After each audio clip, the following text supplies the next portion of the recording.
कृष्णाय वासुदेवाय देवकी नंदनाय च नन्दगोपकुमाराय गोविन्दाय नमो नमः। यो अन्तः प्रविश्य मम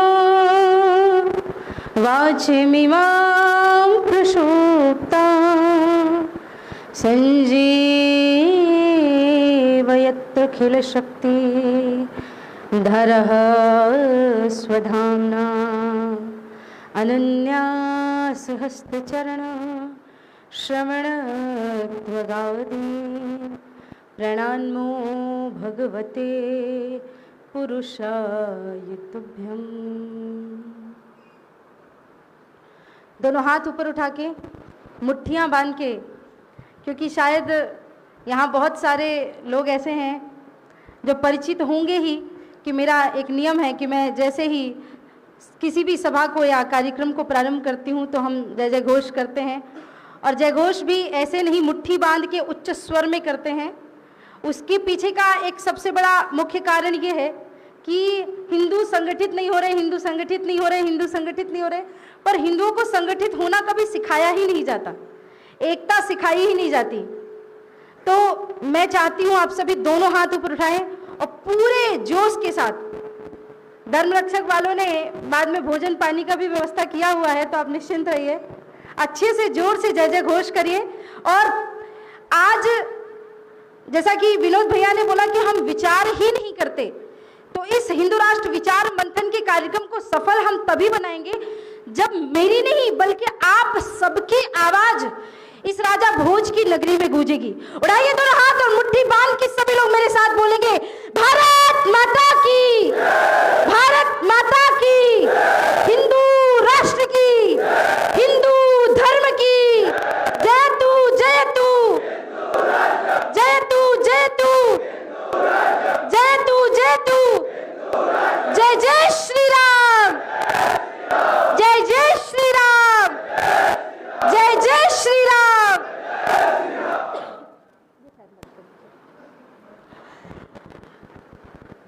आज कार्यक्रम प्रारंभ करें, मैं आप सभी से प्रार्थना करना चाहती हूँ 2 मिनट सभी लोग मेरे साथ श्री राम नाम संकीर्तन करेंगे। प्रायः मैं कहती हूँ कि हाथ उठाओ, ताली बजाओ, उससे संकीर्तन प्रारंभ करते हैं, परंतु आज ऐसा कुछ नहीं करते। मात्र अपने दोनों हाथ जोड़ के शरीर को सीधा करते हुए, क्योंकि हम कुर्सी पे बैठे हैं, और जब भी राम का नाम आए तब व्यक्ति को सहज हो जाना चाहिए। मैं नहीं कहती कि आप एकदम पूरा पद्मासन लगा लो और वो कर लो, पर सहज हो जाना चाहिए, क्योंकि मुझे नहीं लगता कि राम से ज्यादा सहज मनुष्य, मैं उन्हें भगवान नहीं कहूंगी, क्यों नहीं कहूंगी मैं आपको आगे चल करके बताऊंगी, क्योंकि रावण ने मृत्यु ही मनुष्य के हाथ मांगी थी, रावण मरण मनुज कर जाचा, तो उनसे ज्यादा सहज, उनसे ज्यादा मर्यादित व्यक्ति कोई था नहीं। और इतने बड़े मर्यादा पुरुषोत्तम का जब नाम लिया जाए तो अपने आप अपने हाथ मर्यादा में जुड़ जाने चाहिए। तो सभी दोनों हाथ जोड़ करके मेरे साथ बोलेंगे, श्री राम जय राम, जय जय राम, श्री राम जय राम, जय जय राम, श्री राम जय राम, जय जय राम, श्री राम जय राम, जय जय राम, श्री राम जय राम, जय जय राम। बोले सियावर रामचंद्र भगवान की।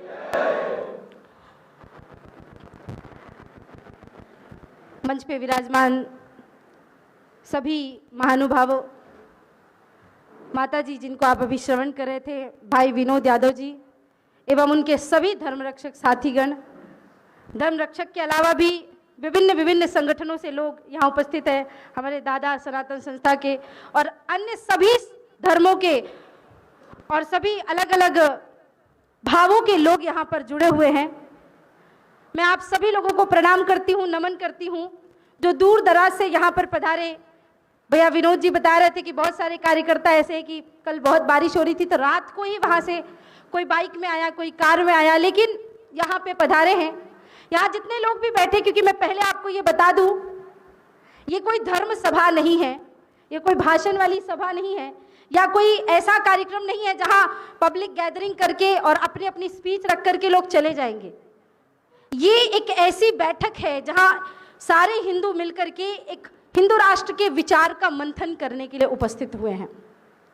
और ऐसे लोग जो टाइम पास करने के लिए आए हैं, मैं आपसे कहना चाहती हूँ आप गलत जगह आ गए हैं। अगली बार विनोद भैया से निवेदन करूंगी कि ऐसे, मैं आप लोगों की बात नहीं करी, बहुत सारे लोग बोलते कि चलो एक बार चलते तो है, मैसेज डाला है, देखते क्या होता है। ये मत आओ कि देखने के लिए कि भाई क्या हो रहा है वहां पे। यही हमारी सबसे बड़ी समस्या है। आप विनोद भैया कह रहे थे कि किष्किंधा कांड वालों ने विचार किया पर काम नहीं किया। लंका कांड वाले कहते हैं कि हम तो कर लेंगे, मार डालेंगे, खा जाएंगे, वो विचार ही नहीं कर रहे हैं। पर जब सुंदर कांड की बारी आती है, रामायण की बहुत अच्छे प्रवक्ता हुए श्री राम किंकर जी, उन्होंने अपने भाव में कहा कि हमारे जीवन का सुंदर कांड सुंदर इसलिए है क्योंकि वहां हनुमान जी का माता सीता के संग मिलन हुआ। जीवन के जिस कांड में हमारे जीवन में भक्ति और शक्ति से मिलन हो हमारे जीवन का वही कांड सुंदर हो सकता है। हनुमान जी महाराज के कारण और माता सीता के कारण उस कांड का नाम सुंदर कांड पड़ा, क्योंकि हनुमान जी महाराज शक्ति के अतुलित बलधामम हेम शैलाभ देहम धनुजवन कृशानम ज्ञानी नामग्र गण्यम। क्या लगता है आप हनुमान जी को क्यों मानते हैं? सिर्फ इसलिए कि वो राम भक्त थे, या सिर्फ इसलिए कि उन्होंने सोने की लंका को जलाया? नहीं, बल्कि त्रेता युग में श्री हनुमान जी महाराज ने बता दिया था कि जब भी अधर्म सामने आता है, देश को, सम्मान को, हमारे धर्म को जब एक योद्धा की आवश्यकता पड़ती है, तो एक सन्यासी व्यक्ति भी, एक ब्रह्मचारी व्यक्ति भी हाथ में गदा उठा करके धर्म के लिए, राष्ट्र के लिए, समाज के लिए अपनी जी जान लगाने के लिए तैयार बैठता है। इसलिए मैंने 6 वर्ष की उम्र से कथा करना सीखा, लेकिन मैंने अपने जीवन को प्रारंभ किया 13 वर्ष की उम्र से, क्योंकि 6 वर्ष की उम्र में मुझे भगवान का नाम लेना तो आ गया था, 5000 से ज्यादा श्लोक तो मुझे याद हो गए थे। लेकिन जब मैं 13 वर्ष की हुई और मुझे ये बात समझ में आई कि राष्ट्र किन संकटों में है, तो मैंने अपने एक हाथ में शास्त्र लिया था और उसी दिन मैंने अपने दूसरे हाथ में शस्त्र भी धारण कर लिए थे, क्योंकि देश को शस्त्र और शास्त्र दोनों की आवश्यकता है।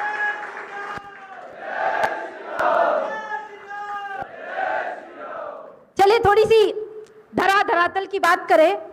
वैसे तो मैं वो बोलती हूँ जो मेरा मन कहता है, पर क्या होता है कि अब इतने सारे लोग आए हैं विचार मंथन के लिए, अब कुछ विचार तो लेके जाना चाहिए, नहीं तो आप लोगों का बस चले तो आप लोग, अभी विनोद भैया पीछे से कह रहे थे दीदी वो कश्मीर तो होगा, पाकिस्तान नहीं होगा, बढ़िया एकदम बोलिए, तो आप लोगों का बस चले तो आप तो बोलो कि दीदी आप तो कुछ भी बोलो, हम सुनेंगे, कोई बात नहीं। पर मैं कोशिश करूंगी, प्रयास है, मेरा पूरा प्रयास है कि इस बार मैं जो बातें करूं, आपसे हाथ जोड़ के विनम्र निवेदन है, बहन हूं मैं और रक्षाबंधन भी आने वाला है, तो ये समझ लेना कि सरस्वती दीदी को उपहार देना है, तो उपहार के लिए मेरी बातों को सिर्फ सुनना मत, बल्कि उसको हृदयस्थ करना, और हृदयस्थ करके, क्योंकि यहाँ का एक एक व्यक्ति मेरे लिए 10-10 हजार व्यक्ति के बराबर है। यहाँ जब धर्म रक्षक मिलन समारोह करते हैं अपना मंगलवार को, शनिवार के दिन, तो हनुमान चालीसा सुंदरकांड का पाठ करने के लिए ही 400-400, 500-500 लोग एक एक मोहल्ले में जमा हो जाते हैं। तो यहाँ एक एक लड़का, एक एक व्यक्ति, एक एक भाई मेरा 10-10 हजार लोगों का प्रतिनिधित्व कर रहा है। तो मैं ये मानती हूँ कि ये हॉल लाखों लोगों से भरा हुआ है, और ये लाखों लोगों का विचार जब और लाखों लोग में जाएगा तो हमारा देश किस ऊर्जा की ओर, किस गति की ओर बढ़ेगा, मैं उस भाव को, इस विचार को देख पा रही हूँ। चलिए हम यहाँ पे बात करते हैं हिंदू राष्ट्र की।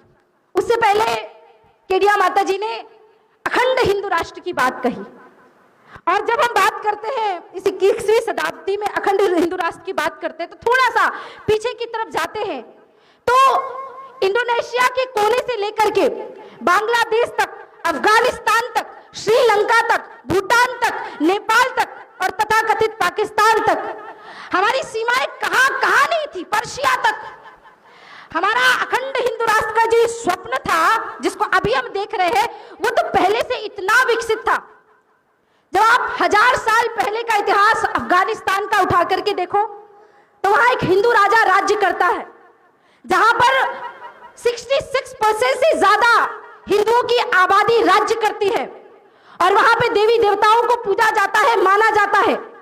और आज के तथाकथित उस देश में जाकर के देखा जाए तो एक भी हिंदू चैन की सांस नहीं ले सकता, जो बचे कुचे 2-4 होंगे भी। तो हमारा देश, हमारा धर्म, हमारी संस्कृति, हमारा राष्ट्र किस ओर जा रहा है, हम ये बात सोच भी नहीं पाते, हम समझ भी नहीं पाते। हम इस हॉल में इतनी शांति से, इतने बढ़िया से बैठे हुए, हमको लगता है कि हाँ सब बढ़िया चल रहा है, घर में खाना मिल रहा है, दोपहर को फ्री होकर के आए तो नेटफ्लिक्स देखने को मिल गई, तो ऐसा लगता है कि हम तो बढ़िया, हमको दूसरे से क्या लेना देना।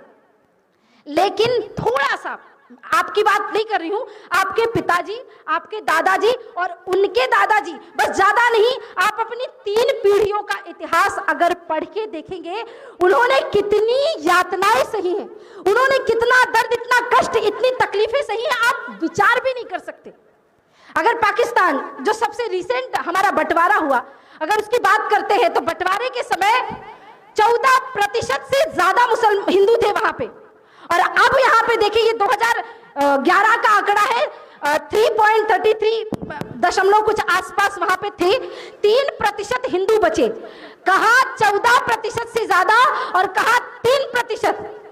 यही स्थिति अगर आप बांग्लादेश की देखें तो 1901 में वहां पे अगर देखा जाए तो 33%, 66% मुसलमान थे और 33% हिंदू थे।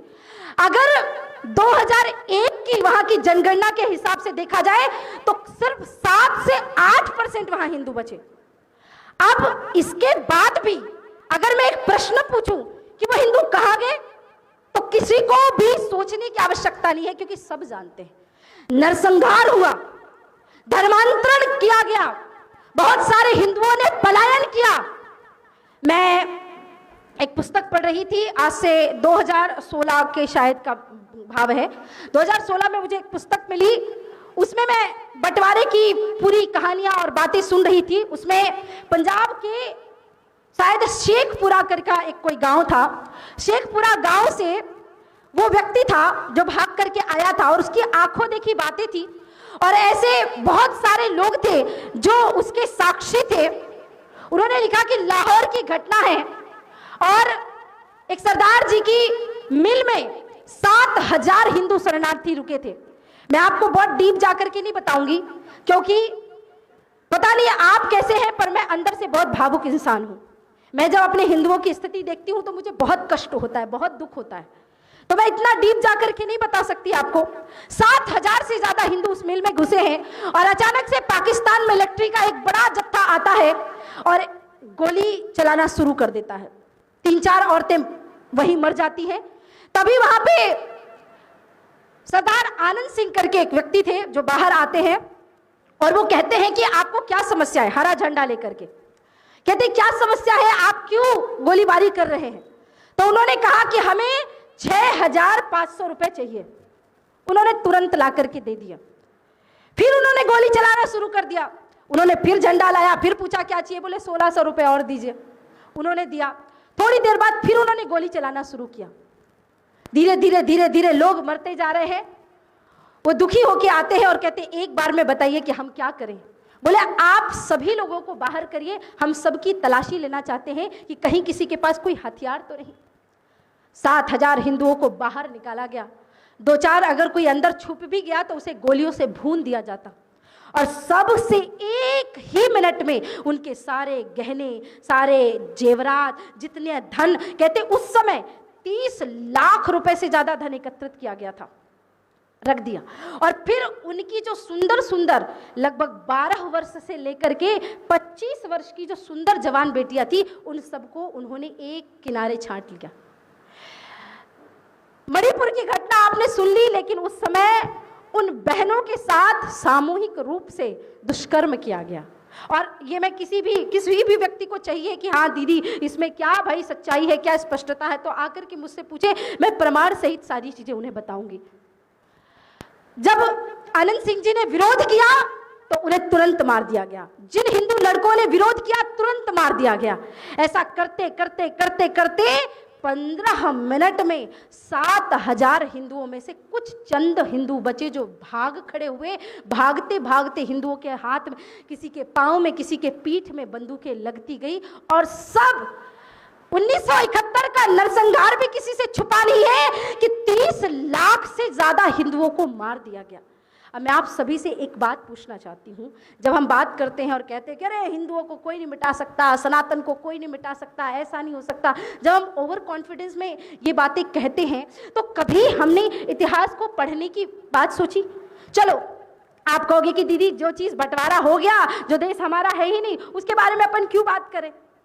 मैं अगर 2016 की एक पुस्तक की बात करूं, बांग्लादेश में अभी 6-7% का जो आंकड़ा 2001 में आया था, अब तो बाद में वहां का हिंदू ही बता सकता है और स्थिति क्या है आप सभी जानते हैं।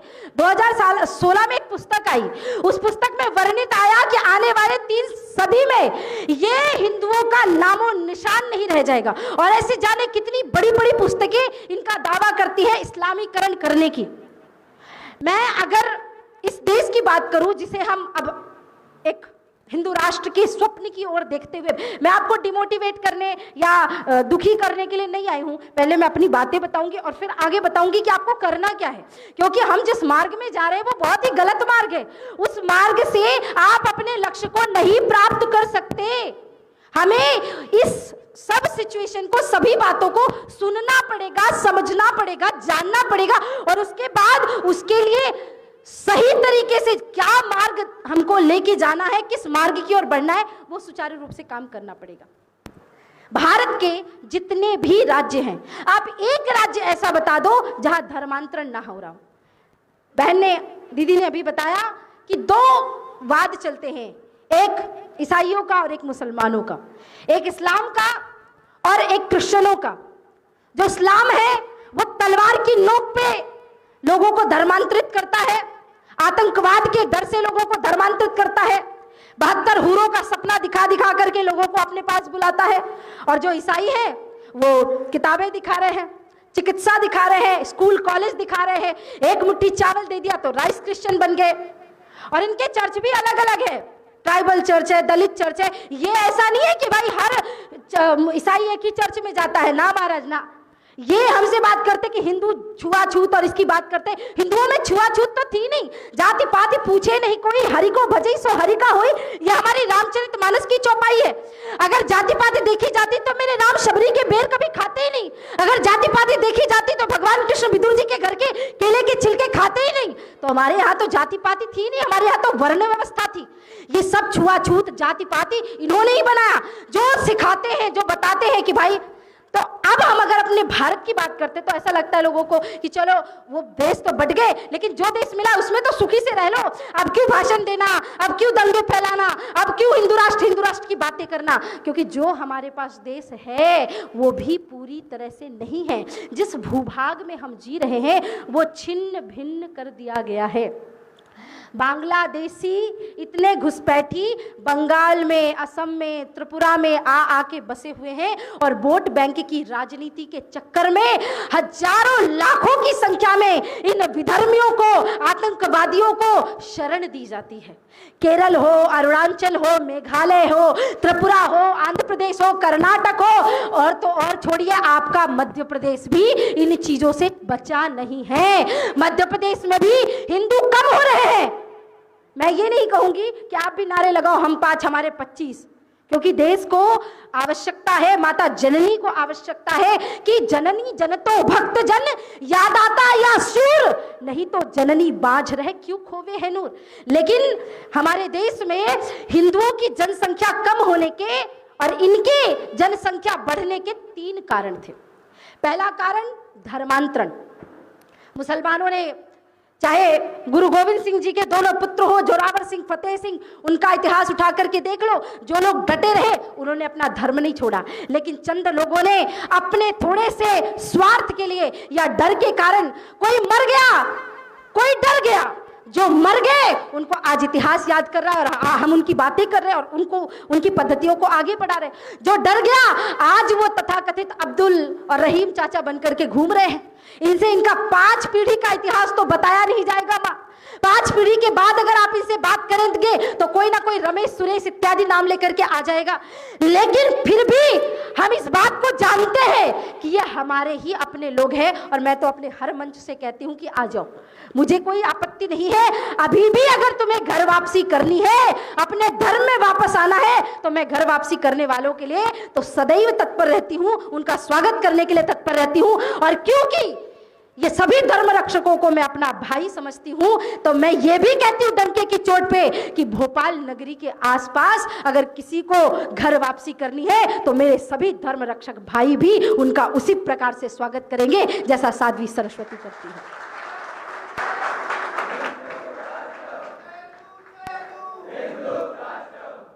छब्बीस लाख एकड़ से ज्यादा जमीनें आसपास के क्षेत्रों से लूट ली गई। जब भारत की बात आती है, मैं उन आंकड़ों की बात करूंगी जो बहुत सिंपल आंकड़े और आपको गूगल में मिल जाएंगे, क्योंकि मैं अगर इन बातों को करूं और किसी पुस्तक का आपको हवाला दूं तो आप कहोगे कि दीदी 2 साल पहले किसी ने पुस्तक ली, क्या लिखे 10 साल पहले। लेकिन जिस समय जिनकी आंखों के सामने घटनाएं घटित हुई उनकी बात तो मानेंगे, और अगर उनकी बात भी हम नहीं मानते तो हमें चुल्लू भर पानी में डूब के मर जाना चाहिए, क्योंकि गांधारी की तरह हम हमेशा से अपनी आंखों में पट्टी बांध करके तो रह गए। और क्या किया हमने? मिजोरम में 1991 में 13% से ज्यादा हिंदू थे। 2011 के आंकड़े बताए जाते हैं 2.75 इतने कम हिंदू बचे। मिजोरम की बात कर रही हूं, मणिपुर की बात करते हैं।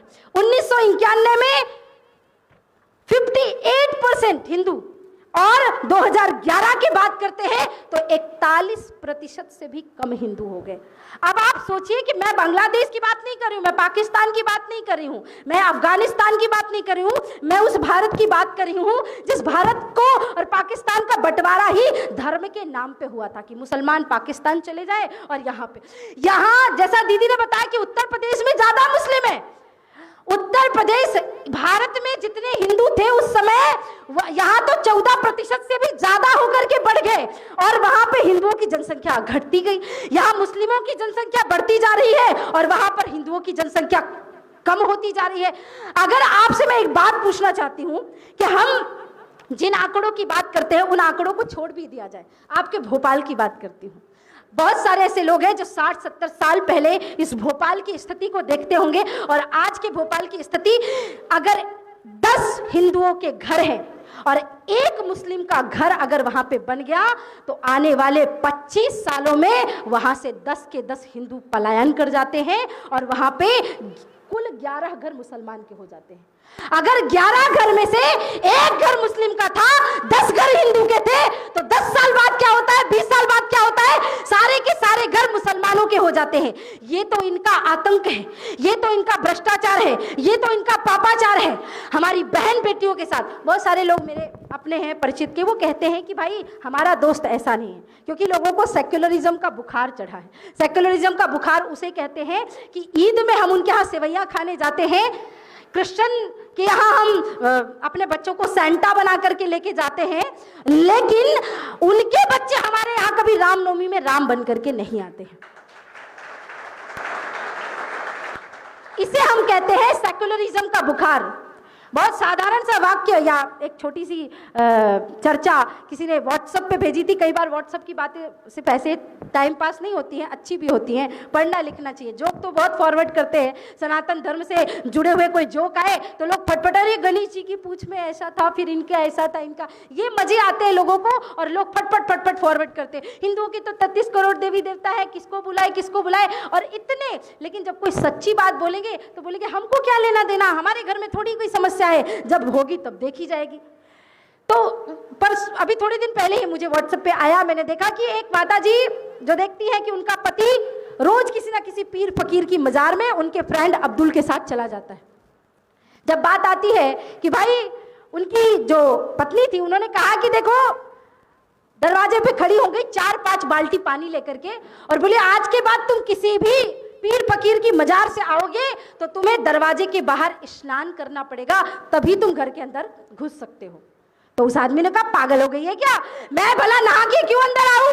बोले क्योंकि तुम शमशान में गए थे, किसी मुर्दे में कब्रिस्तान को छू करके आ रहे हो, इसलिए तुम्हें नहाना तो पड़ेगा। पति ने डांटते हुए कहा अरे पागल, वो भगवान है। तो पत्नी ने बहुत सरलता से पूछा कि मैं आपसे एक बात पूछूं? बोले हाँ। बोले अभी ज्यादा समय की बात नहीं, 6 महीने पहले तुम्हारे पिताजी का देहांत हुआ। बोले हाँ। तुम उनको अंतिम संस्कार करने गए? बोले हाँ गया। जब अंतिम संस्कार करके आए तो तुमने क्या किया? बोले मैंने स्नान किया, उसके बाद सारे कर्म किया और फिर अंदर आया। बोले तुम्हारे पिता को जब जला के तुम आए तुमने स्नान क्यों किया? अरे बोले शमशान से आने के बाद नहाना पड़ता है। तो बोले तो तुम अभी तो शमशान से आ रहे। अरे मेरी भाग्यवान, जहां से मैं आ रहा हूं वो भगवान का स्थान है। तो पत्नी ने कहा तो तुम्हारे पिता कौन से राक्षस आदमी थे? हाँ, तुम्हारे पिता कोई राक्षस थे जिनको जला करके आए थे तो तुम नहाना पड़ा? तो बोले कि नहीं यार तू ऐसी बातें मत कर, और ऐसा नहीं होता है, वो सिद्ध है, ऐसा है। तो बोले क्या हमारे राम सिद्ध नहीं है? क्या हमारे कृष्ण सिद्ध नहीं है? क्या हमारे देवी देवता सिद्ध नहीं है? चलो एक काम करते हैं। उसकी पत्नी ने कहा एक निगोशिएशन करते हैं, विनिमय कर लेते हैं, अदला बदली कर लेते हैं। तू उनके पीर फकीर की मजारों में जा, मैं अपने घर में सुंदरकांड का पाठ करती हूँ, तो तू अपने अब्दुल को बोल कि वो, उसकी पत्नी, उसके बच्चे अपने माथे में टीका लगा करके मेरे यहाँ सुंदरकांड के पाठ में आए, भगवान का भजन करे, हनुमान जी की जय बोले, जय श्री राम के नारे लगाए, तब मुझे समझ में आएगा कि सेक्युलरिज्म दोनों तरफ से है। पति ने क्या किया पता है? बाल्टी उठाई, नहा लिया। उसने कहा अब्दुल तो कट्टर है, वो नहीं आएगा, और हम मूर्ख हैं। अब्दुल कट्टर है ये बात हम जानते हैं, लेकिन हम मूर्ख हैं, इस बात के लिए मूर्ख हैं कि हमारे पास 18 पुराण, 18 उपपुराण, 4 वेद, 6 शास्त्र, इतने सारे उपनिषद, धर्म ग्रंथ, हजारों लाखों ऋषि मुनियों के विचार होने के बाद भी अगर हम किसी की कुरान और बाइबल उठाने के लिए अगर जाते हैं तो हमसे बड़ा मूर्ख व्यक्ति कोई और नहीं हो सकता है महाराज। असंख्य मंदिरों के होने के बाद, हजारों तीर्थ होने के बाद, इतनी पवित्र नदियां होने के बाद, हमारे इष्ट देवता, कुल देवता, ग्राम देवी, ग्राम देवताओं के होने के बाद अगर हम किसी पीर फकीर की मजार में जाकर के अपना शीश जवाते हैं तो हमसे बड़ा आत्महत्यारा कोई और नहीं है महाराज। ये बात हमें आज ही समझनी पड़ेगी। इतने सारे साधु संतों के होने के बाद जो धर्म का मार्ग बताते हैं, समाज की रक्षा का मार्ग बताते हैं, जो कहते हैं सर्वे भवन्तु सुखिनः, सर्वे सन्तु निरामया, सर्वे भद्राणि पश्यन्तु मा कश्चित् दुर्भाग् भवेत्, जो कहते सांप को दूध पिलाओ, जो कहते चींटी को शक्कर के दाने खिलाओ, जो कहते हैं चींटियों में पक्षियों में दाना डालो, जो कहते हैं अतिथि देवो भव, जो कहते हैं मातृ देवो भव, पितृ देवो भव, जो कहते हैं सोमवार का उपवास रख लो, जो कहते हैं शनिवार का उपवास रख लो, जो कहते हैं करवा चौथ का व्रत करो, अपने पति की लंबी उम्र के लिए प्रार्थना करो, जहां चांद को, सूर्य को देख करके प्रणाम करके अपने घर वालों की लंबी उम्र की कामना की जाती है, वहां दूसरे धर्म में चांद को देख करके निर्जीव पशुओं की हत्या की जाती है। और अगर तुम ऐसे धर्म को स्वीकार करने के लिए, मानने के लिए जाते हो तो तुमसे बड़ा अधर्मी कोई और नहीं हो सकता। मैं सदैव से, बहुत दिनों से, मतलब बचपन से ही ये बातें करती आ रही हूँ, पर लोगों को ऐसा लगता है कि अरे अभी क्या हुआ, अभी क्या हुआ। लेकिन देखते देखते देखते देखते लव जिहाद के आंकड़े बड़े हो गए, लैंड जिहाद के आंकड़े बढ़ते गए, और लोगों को लगा कि कुछ नहीं होगा, कुछ नहीं होगा, कुछ नहीं होगा। और जब एक साथ 33 हजार, 40 हजार युवतियां एक एक स्टेट से गायब होने लगी, तब लोग आए, बजरंग दल वालों बचा लो, RSS वालों बचा लो, विश्व हिंदू परिषद वालों बचा लो। और जब वो बजरंग दल वाले, धर्म रक्षक वाले ध्वजा लेकर के आपके घर आते थे और कहते थे भैया आजकल गुड़ी पाड़वा है तो आप ये लगा लो, कल नववर्ष है, तो वो कहते अरे ये तो हिंदुओं का नववर्ष है। पीछे से एक बच्चे ने बोला क्या कहा माँ? बोले कि ये बेटा गुड़ी पाड़वा हमारा नहीं, हिंदुओं का नववर्ष है। तो बच्चे ने कहा माँ हम लोग मुसलमान हैं क्या? हम लोग क्या कहते हैं? हिंदू नववर्ष की शुभकामनाएं। क्यों? ये हमारा नववर्ष है, हमको बहुत कुछ विश्लेषण देने की आवश्यकता नहीं है इसमें। तब लोगों को धीरे धीरे समझ में आने लगा। द केरला स्टोरी जैसी फिल्में जब सामने आई, कश्मीर फाइल्स जैसी फिल्में जब सामने आई, तब लोगों को पता चला कि बाप रे बाप, ये पीके और ओ माई गॉड में तो हमको सिर्फ यही सिखाया जाता था कि वो थप्पा कहाँ है? ये सिखाया जाता था कि गाय को रोटी खिलाने से कुछ नहीं होगा, शंकर जी को दूध चलाने से कुछ नहीं होगा। लेकिन अब हिंदुओं की आंखें खुल गई हैं। हालांकि कहते जब जागो तभी सवेरा, लेकिन एक कहावत यह भी है कि फिर पछताए होत क्या जब चिड़िया चुग गई खेत। हमारे अखंड हिंदू भारत के इस आर्यावर्त के स्वप्नों को चूर चूर कर दिया। और कम से कम अब अखंड भारत की नहीं, क्योंकि अखंड भारत की कल्पना अभी हम नहीं कर सकते। देखो, मैं आपको चाहूं तो बड़ी बड़ी बातें कर सकती हूँ, इस्लामाबाद में ये कर देंगे, अफगानिस्तान में जाके ये कर देंगे, जब समय आता है तो बोलते भी है। लेकिन अभी आप लोगों को बताने की जो आवश्यकता है, वो आवश्यकता ये है कि अभी हमें भारतवर्ष को बताना है, इस भारत को बचाना है। क्योंकि अगर मैं बात करूं कि पाकिस्तान को भारत में मिलाना है, तो मैं एक बात मानती हूं, किसी भी देश को देश उसकी नदियां, उसके पहाड़, उसके जंगल देश नहीं बनाते। किसी भी देश की ज्योग्राफी उसको देश नहीं बनाती। देश को देश बनाता है उसकी डेमोग्राफी, यानी उसकी आबादी। अब आप बोलोगे ऐसे कैसे होता है दीदी, हमारा देश तो वृंदावन मथुरा इसके नाम से फेमस है। वो सब हमारी संस्कृति, हमारी सभ्यता है, हम उसको स्वीकार करते हैं, मानते हैं। लेकिन यहाँ इतने सारे लोग बैठे हैं, घूमने फिरने तो जाते ही होंगे, है ना? तो मैं अगर आप लोगों से पूछूं, हमारे अमित भैया से पूछूं, अमित भैया ऐसा करते हैं कि 4 नाइट 5 डेज का पैकेज बनाते हैं, आपको गिफ्ट देते हैं, कश्मीर की स्वात घाटी में जो पाकिस्तान में है, स्वात घाटी चले जाओ। स्वात घाटी भी किसी स्विट्जरलैंड से कम थोड़ी दिखती है। ये बोल देंगे कि नहीं भाई, हम अपने घर में ही ठीक है। कोई आदमी 3 दिन का पैकेज बना के अफगानिस्तान घूमने नहीं जाता, पाकिस्तान घूमने नहीं जाता।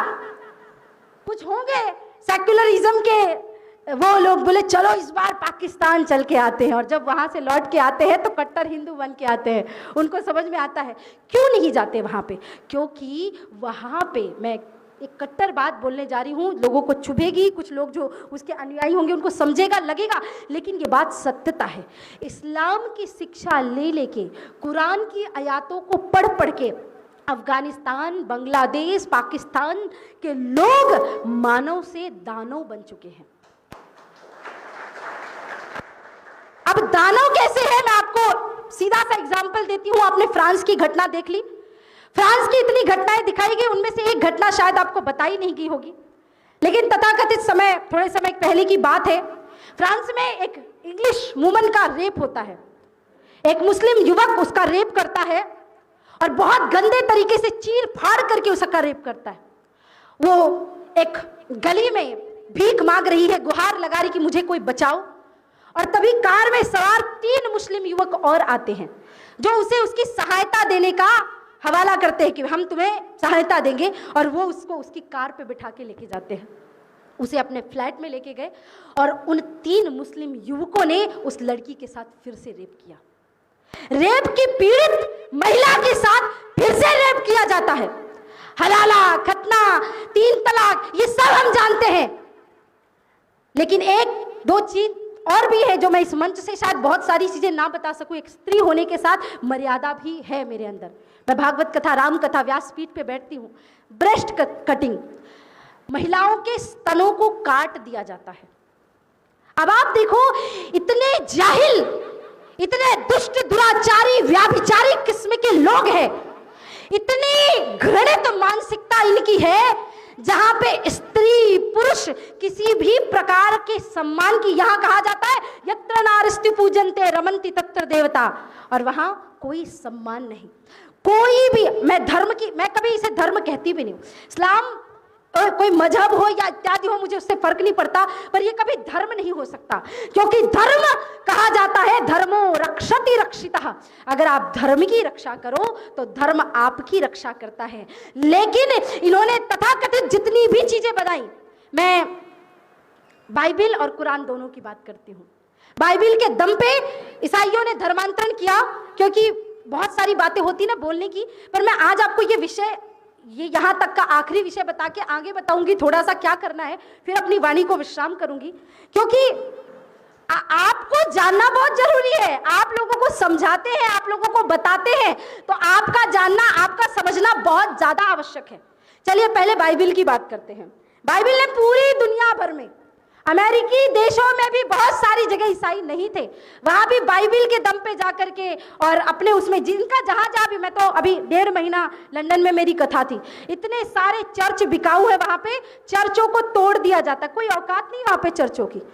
तो मैं एक बात पूछना चाहती हूँ, जब उनके देशों में चर्चों को तोड़ दिया जाता है, उनके वो अपने चर्च निर्माण नहीं करा पाते हैं, वो कौन से लोग हैं जो यहाँ फंडिंग करते हैं चर्च बनाने के लिए? वो कौन से लोग हैं जो यहाँ ईसाई बनाने के लिए? कहीं ना कहीं बहुत बड़ी ऑर्गेनाइजेशन सनातन धर्म को मिटाने के लिए तत्पर है, क्योंकि ये सब लोग जानते हैं कि पूरी दुनिया में अगर विश्व गुरु बनने की कोई क्षमता रखता है तो एकमात्र भारत देश रखता है, दुनिया का और कोई ऐसा देश नहीं।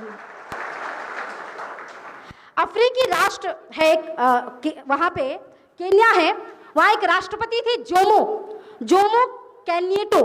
मुझे इंग्लिश नाम थोड़े लेने में आपत्ति होती है, वैसे मतलब प्रोनाउंसिएशन सही नहीं होता है, तो जोमो केन्येटो, इन्होंने अपने एक विचार में लिखा था, पुस्तक में लिखा था कि जब ईसाई हमारे देश में आए तब उनके हाथ में बाइबिल थी और हमारे पास जमीनें थी।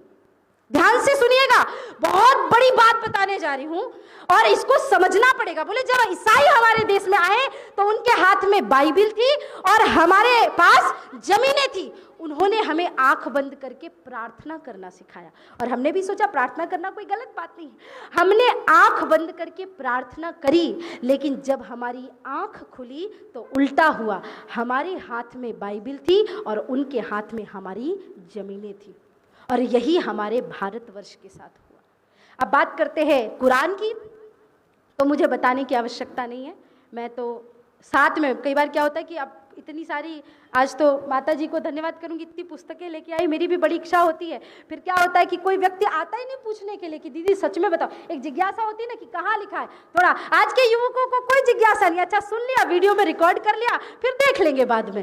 पूछो, जानोगे नहीं तो समझोगे कैसे? तो मैं इस प्रकार से इतने सारे स्क्रीनशॉट लेकर के, पुस्तकों से फोटो खींच के लेके घूमती हूँ, और बहुत सारे ऐसे कि हिंदू काफिर हैं, मुशरिकों को सिर्फ तुम्हारा दुश्मन मानो, ये सब कुरान की आयातें हैं। मुशरिकों के द्वारा गनीमत का जो सामान, गनीमत माने लूट, मुशरिक माने मूर्ति पूजक, हम सभी, वो जहां भी मिले उनको लूट लो, उनका कत्ल कर दो और उनके द्वारा मिली गई संपत्ति को हलाल और पाक समझो। और ऐसे 25 पैराग्राफ इसमें लिखे हुए हैं जो मैं आपको बताऊंगी, जिसमें एक एक इनकी पंक्तियों में ये लिखा है कि हिंदू सिर्फ और सिर्फ कत्ल करने के योग्य है। जो इनकी एक आयत में कहा जाता है ला इलाहा इल्लल्लाह मुहम्मदुर रसूलुल्लाह, अल्लाह के सिवा कोई भी माबूद इलाह के काबिल नहीं है। ऐसे लोग जो हम कहते हैं कि सर्वे भवन्तु सुखिनः, विश्व का कल्याण हो, और ये कहते हैं सिर्फ इस्लाम का कल्याण हो। एक और बात, ये किसकी बात मानते हैं? इनका सबसे पाक ग्रंथ है कुरान। हम जिन ग्रंथों को मानते हैं वो है भगवत गीता, भागवत महापुराण, रामायण, रामचरितमानस। रामचरितमानस ऐसा ग्रंथ है कि मेरे प्रभु श्री राम, उनका एक शत्रु है रावण, पहले हनुमान जी को भेजते हैं संधि दूत बना के, फिर अंगद को भेजते हैं, अभी भी समय है आ जाओ। एक कवि है, कवि भैरव, उन्होंने लिखा, कवि भैरव ने लिखा कि जब विभीषण आया तो राम जी ने विभीषण का राज तिलक कर दिया। तो उनसे जामन जी ने कहा महाराज ये गलत बात है, आपने इसका राज तिलक कर दिया, अभी युद्ध शुरू नहीं हुआ, अगर रावण शरण में आ गया तो क्या करोगे? तो मेरे राम जैसा दयालु व्यक्ति पूरी दुनिया में कोई हो नहीं सकता। मेरे प्रभु श्री राम क्या कहते हैं सुनो, कि शरणागत आज विभीषण को कवि भैरव धन्य धनेश बना दूं, कल्पांत नितांत स्वराज्य करे, गढ़लंक निशंक प्रदेश बना दूं, यदि रावण भी शरणागत हो उसको तब भूप विशेष बना दूं, देकर लंक विभीषण को दशकंधर को अवधेश बना दूं। अरे रावण आए तो शरण में सही। मेरे राम कहते हैं मैंने लंका का राज्य विभीषण को दिया, अगर रावण शरण में आता है तो मेरा धर्म कहता है शरण में आया हुआ व्यक्ति उसका सम्मान करना चाहिए। मैं रावण को अयोध्या का राज्य दे दूंगा, क्योंकि 14 वर्ष बाद तो मेरा राज्य है, तो मैं रावण को दे दूंगा। इतनी बड़ी उदारता अगर दुनिया में कोई लेकर के चलता है तो केवल और केवल सनातन हिंदू ही लेकर के चलता है, और कोई नहीं। तो हमारे पवित्र ग्रंथ ये कहते हैं। इनकी कुरान क्या कहती है मैंने आपको बता दिया। चलो, हमारे धर्मगुरु मनु क्या कहते हैं? मनुर्भवः, मनु क्या कहते हैं? यत्र नारी पूज्यंती रमंती तत्र देवता। हमारे धर्म क्या कहते हैं? शंकराचार्य क्या कहते हैं? करपात्री जी महाराज क्या कहते हैं? गावो विश्वस्य मातरः, गौ की रक्षा करो। गाय की रक्षा के लिए गोली खा लेंगे। कौन है गाय उनके लिए? उन्होंने भी सुना देश से, धर्म से, उन्होंने गाय को मां माना और अपनी मां के लिए लड़ते गए। ऐसे ऐसे संत इस भारत भूमि में जन्म लेकर के आए, सनक सनंदन सनातन सनत कुमार दधीच ऋषि जैसे ऋषि, जिन्होंने अपनी हड्डियों का दान दे दिया। किसके लिए? धर्म के लिए, राष्ट्र के लिए, समाज के लिए। और इनके सबसे बड़े, जिनको ये सबसे बड़ा पैगंबर मानते, हजरत मोहम्मद, इन्होंने हजरत आयशा से निकाह किया 6 वर्ष की उम्र में। हजरत आयशा 6 साल की थी, हजरत मोहम्मद 52 साल के थे। इनका निकाह मुकम्मल इनके हिसाब से हुआ जब हजरत आयशा 9 साल की थी। अब अगर मैं ये बताना इसलिए चाह रही हूँ कि भारत की, मैं दूसरे देशों के आंकड़े नहीं बताती, चलो आपको भारत के बताती हूँ। जितने भी रेप हो रहे हैं, जितने भी बलात्कार, जो नाबालिग लड़कियों के 6 साल 7 साल 3 साल 10 साल 12 साल 15 साल जो नाबालिग लड़कियों के जो रेप हो रहे हैं, उसमें सबसे बड़ा आंकड़ा लगभग 70-80%, ये मेरी बात नहीं है, ये आप पूरा पढ़ो, मैं आपको दिखाऊंगी। 70-80% मुस्लिम आंकड़े दिखाए जाते हैं ये सब। अब आप बताओ, जिनका धर्म उनको सिखाता है कि तुम 6 साल की लड़की से विवाह कर सकते हो, एक 52 साल का बुढ़ा व्यक्ति जब 6 साल की लड़की से विवाह करता है तो उसका समाज 6 साल की लड़कियों के साथ रेप करना नहीं सीखेगा तो और क्या सीखेगा? मुझे आप बताइए। ये इनका इस्लाम सिखाता है इनको। चलिए, अब मैं बात करती हूं कुकर्मों की, अपराध की। तो द सर्वे ऑफ प्रिजन, जो जेल के सर्वे होते हैं, भारत में 30% से 33% आबादी कितनी है? 14%। और डबल आबादी उनकी किसमें है? जेल में। 33% जो जेल में कैदी है, कैदियों की आबादी के अनुसार जो कैदी है उसमें से 30 से 33% पूरी दुनिया के लोग हमारे जेलों में रहते हैं, उसमें सिर्फ 33% मुस्लिम आबादी है। ये हमारे देश को छोड़ दीजिए, लंदन की बात करते हैं, यूनाइटेड किंगडम की बात करते हैं, इंग्लैंड की, जहां पर 6-7% है ये लोग, 5 से 7% के बीच में, वहां पे 17% जो कैदी है वो केवल मुसलमान है। मैं आपको ये सब बातें इसलिए बता रही हूं कि जो ये सिखा रहे हैं, जो ये अमन चैन और आमीन की बातें करते हैं, ये सब दोगलापन है, ये सब इनकी फालतू की बातें हैं।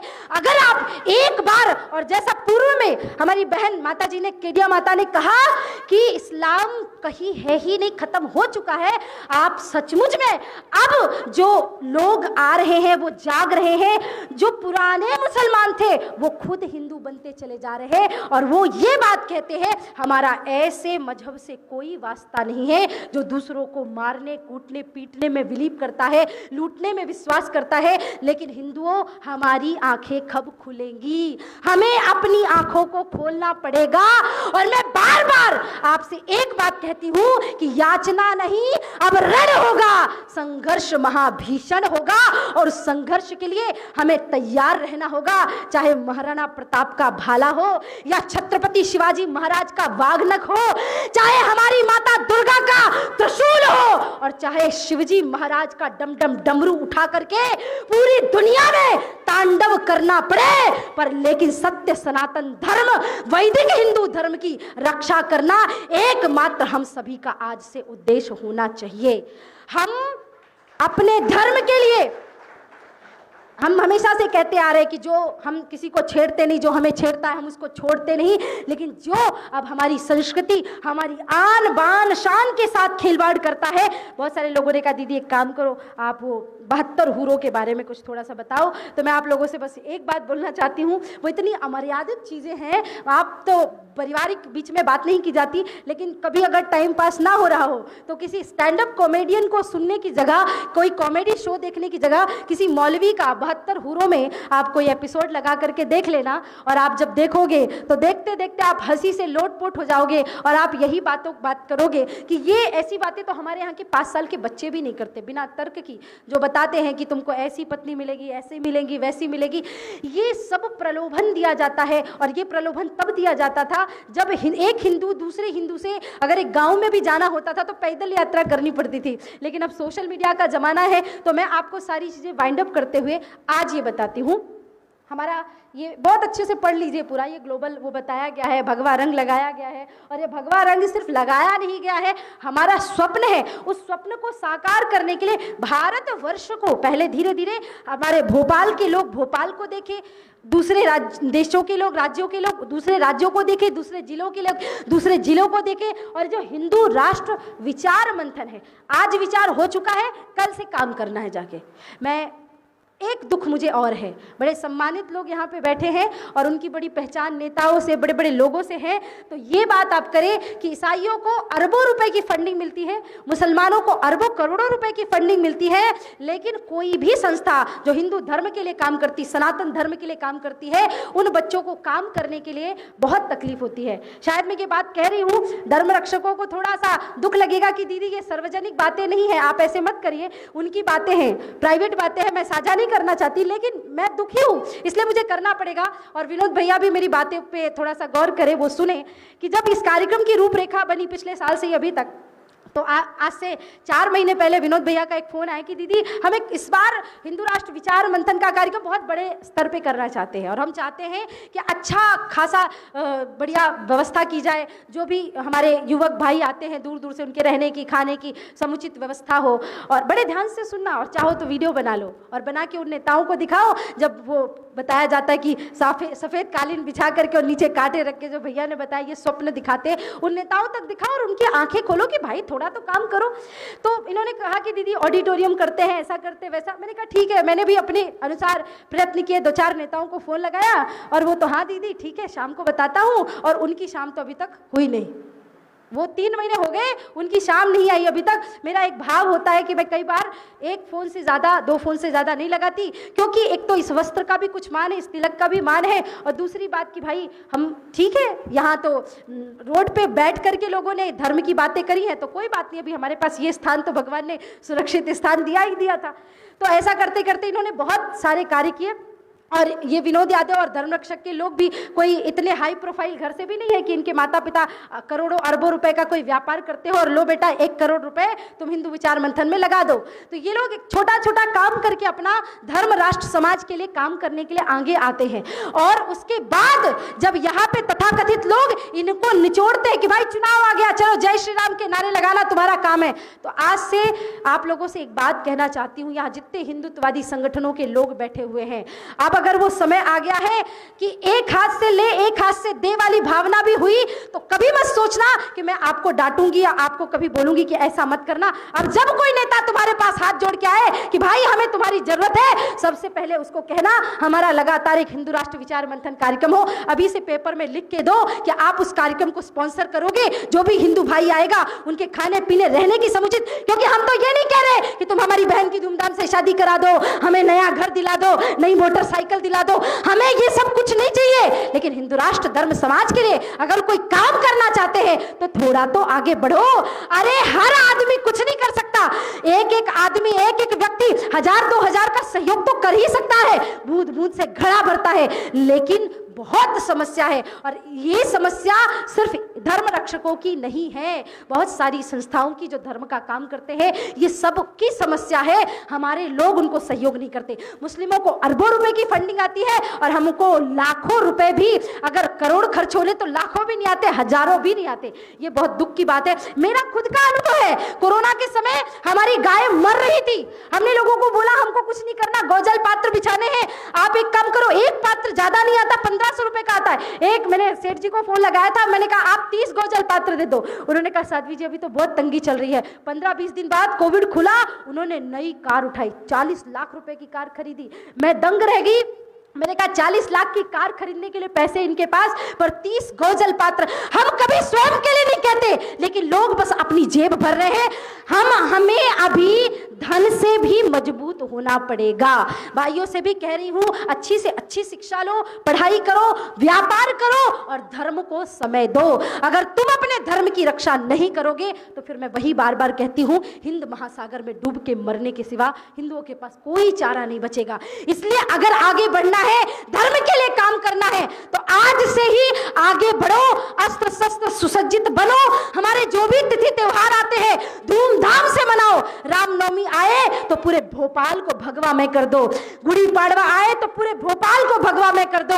अगर रक्षाबंधन आ रहा है तो हर युवक कुर्ता पैजामा पहन करके, माथे में तिलक लगा करके, ऐसा नहीं कि भाई हमने 1 घंटा रक्षाबंधन था, बहन से राखी बंधवाना था, कुर्ता पहन लिया। क्या दिक्कत है, क्या समस्या है इस वस्त्र में? पूरा दिन पहन के घूमो। अगर मुस्लिम लोग अपनी दाढ़ी बढ़ा करके, अपने कपड़े पहन करके, उनकी औरतें बुर्खा पहन के चल सकती है, तो हिंदुओं को तिलक लगाने में क्या आपत्ति है? तिलक लगा करके चलो, जनेऊ धारण करके चलो। और एक और बात बोलूं, बढ़िया है, साउथ इंडस्ट्री के लिए एक बार बढ़िया ताली बजा दो, क्योंकि मैं पहले देखती थी, इतनी फिल्में आती थी और उसमें जो विलन होता था वो होता था गुंडा, और गुंडा तिलक लगा के जनेऊ पहन करके आता था और पूरे समय ये दिखाया जाता था कि एक अब्दुल चाचा बेचारे अच्छे नेक दिल के भले इंसान हैं, और एक हीरो आता था जो तिलकधारी को लात मार रहा है, जूते मार रहा है, वो कर रहा है। ये सब बॉलीवुड में दिखाया जाता था। लेकिन अब उल्टा हुआ, साउथ इंडस्ट्री ऐसी आई जहां हीरो तिलक लगा करके आता है और जो विलन होता है वो उनकी कौम से होता है। और यहाँ पे डंके की चोट पे बताया गया कि हिंदू धर्म की बात करना है, शंकर भगवान को दिखाते हैं, भगवान श्री राम को दिखाते हैं, अपनी पूजा पद्धति को दिखाते हैं, और महज 5 वर्षों में बॉलीवुड का सत्यानाश हो गया। इनकी फिल्में जो 400-500 करोड़ का व्यापार करती थी, वो अपनी पूरी कमाई भी नहीं निकाल पाई। और साउथ की एक फिल्म जो 14-15 हजार करोड़ के बजट से कांतारा जैसी फिल्में बनती है, वो 300, 400, 500 करोड़ का बजट पार कर जाती है केवल धर्म की बात करके। तो आने वाले समय में ऐसे लोगों को भी अगर अपनी आवश्यकता हो तो उनको दे। बोलने के लिए, बताने के लिए बहुत सारी चीज़ें हैं, लेकिन करने के लिए बहुत आवश्यक है कि हमें सोच के, सूझबूझ के काम करना चाहिए। अब क्योंकि बार बार विनोद भैया ने भी मुझे बोला कि आपको दीदी वो कविता बोलनी, तो मैं 2 लाइन बोल के अपनी बात को विश्राम करूंगी। क्योंकि कश्मीर, सही बात है, एक प्रलोभन है, दिखाया जाता है, लेकिन आज भी कश्मीर की, बंगाल की, मैं तो बंगाल गई नहीं पिछले 5 साल से, मुझे आने ही नहीं दिया जाता, घुसने ही नहीं दिया जाता बंगाल में। कार्यक्रम होते हैं, 1 लाख से ज्यादा लोग मैदान में जमा थे, और उस क्रूर जिसका नाम ममता है, मैं तो ममता नाम भी नहीं समझती उसका, ममता नाम है, क्या नाम है, रजिया नाम है, सुल्ताना नाम है, क्या नाम है पता नहीं, उस ममता ने इतनी क्रूरता दिखाई कि मेरे 3 कार्यक्रम 3 बार रद्द कर दिए। अब मैं 4थी बार इसलिए नहीं जाती क्योंकि क्या पता आयोजकों का इतना पैसा खर्च कराओ, वो कराओ, और फिर एंड टाइम में कार्यक्रम ना हो तो लोगों को तकलीफ होती, कष्ट होता है, हिंदुओं पे पत्थर बरसाए जाते, जेल में डाला जाता है, और हमारी वजह से किसी को समस्या हो, हम थोड़ा वो कार्य कम करते हैं। तो बंगाल की वही स्थिति है जो कश्मीर की हो रही है, केरला की स्थिति वही हो रही है जो कश्मीर की हो रही है। और ऐसी सारी परिस्थितियों को देख करके जो उस समय की स्थिति थी, जो मैंने 12-13 वर्ष की उम्र में कहा था, वो मुझे आज भी कहना पड़ता है कि हम डरते नहीं अणुबंबों से, विस्फोटक जलपोतों से, हम डरते हैं ताशकंद शिमला जैसे समझौतों से। सियार भेड़िए से डर सकती सिंहों की औलाद नहीं, भरतवंश के इस पानी की है तुमको पहचान नहीं। आइटम बम बना करके तुम किस्मत में भूल गए, 65, 71 और 99 के युद्धों को शायद भूल गए। तुम याद करो, अब्दुल हमीद ने पेटन टैंक जला डाला, हिंदुस्तानी नेटो ने अमेरिकी जेट जला डाला। तुम याद करो, गाजी का बेड़ा झटके में ही डुबा दिया, ढाका के जनरल नियाजी को दूध छटी का पिला दिया। तुम याद करो 90,000 उन बंदी पाक जवानों को। तुम याद करो शिमला समझौता, इंदिरा के एहसानों को। और अब की जंग छिड़ी तो सुन ले, नाम निशान नहीं होगा, कश्मीर तो होगा लेकिन, कश्मीर तो होगा लेकिन ये आवाक्स, ये एटम बम पर हिम्मत कौन दिखाएगा? अरे इन्हें चलाने को क्या बोलो, बाप तुम्हारा आएगा। अब की चिंता मत कर, चेहरे का खोल बदल देंगे, इतिहास की क्या हस्ती है, पूरा भूगोल बदल देंगे। धारा हर मोड़ बदल के लाहौर से गुजरेगी गंगा, और इस्लामाबाद की छाती पे लहराएगा भारत का झंडा, रावलपिंडी और कराची तक। रावलपिंडी और कराची तक सब कुछ गारत हो जाएगा, सिंधु नदी के आर पार पूरा भारत हो जाएगा, फिर सदियों सदियों तक जिन्ना जैसा शैतान नहीं होगा। कश्मीर तो होगा लेकिन जरा उच्च स्वर में बोलिए। बहुत सारे लोग बोलते हैं भोपाल में मिनी पाकिस्तान है, तो कम से कम मिनी पाकिस्तान वालों के कान में तो आवाज जाए।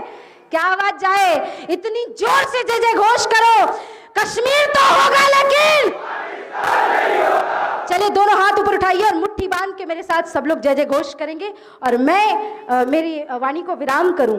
आप लोगों से जितनी प्रार्थनाएं की हैं, आशा करती हूँ आपने सभी बातों को याद रखा होगा, उसका अनुसरण भी करेंगे और हिंदू राष्ट्र के स्वप्न की ओर आगे बढ़ेंगे। मैं अपनी बात, आप रखो हाथ उठा के, क्या दिक्कत है? रखो रखो। हाँ, इतना मुझे थकाते हो, थोड़ा खुद को भी तो थकना चाहिए। तो मेरे तरफ से मैं ये कहती हूँ, मैं अपना, यहाँ सब लोग आए, सब अपना सहयोग दे रहे हैं, मैं अपना सहयोग यही देती हूँ कि आज नहीं कल नहीं, पूरे जीवन में धर्म रक्षकों को जब भी मेरी आवश्यकता होगी, आपकी बहन प्रथम पंक्ति में आपके साथ खड़ी है और खड़ी रहेगी।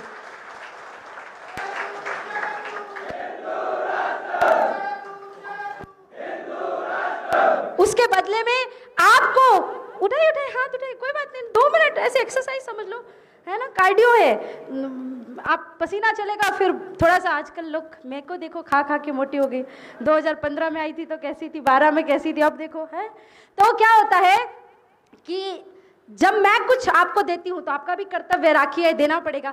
तो मुझे मत देना, लेकिन यहाँ बैठा हर भाई, मुझे फोटो आनी चाहिए इंस्टाग्राम पे भी, फेसबुक पे, हर बहन को, भाई को, अपनी बहन को रक्षाबंधन में तलवार तो देना ही है, छुरा देना, चक्कू छोटा, है ना, ताकि साथ में कैरी कर सके। एक पेपर स्प्रे देना, है ना, और उसको सुरक्षा संबंधी एक नोट बना के देना, और ये कहना कि बहन तो हर महीने 2000-5000 के मेकअप प्रोडक्ट ऑर्डर करती है अमेजोन से, तो एक 600 रुपए का पेपर स्प्रे है, इस बार मैंने तुझे दे दिया, अगली बार वो भी ऑर्डर कर लेना, ऐड टू कार्ट कर लेना। ये उपहार आपको अपनी बहनों को देना है, ठीक है? ये आपको ये समझना कि आपने दीदी सरस्वती को गिफ्ट उपहार दिया है। उठाइए दोनों हाथ, मुट्ठी बांध के मेरे साथ बोलेंगे, भारत माता की, भारत माता की, भारत माता की, राम जन्मभूमि की, कृष्ण जन्मभूमि की, काशी विश्वनाथ की जय तू, जय तू, जय तू, जय तू, जय तू, जय तू, जय जय श्री राम, जय जय श्री राम, जय जय श्री राम। आप सभी ने मुझे धैर्य से सुना, बहुत बहुत धन्यवाद। जय श्री राम, जय माता।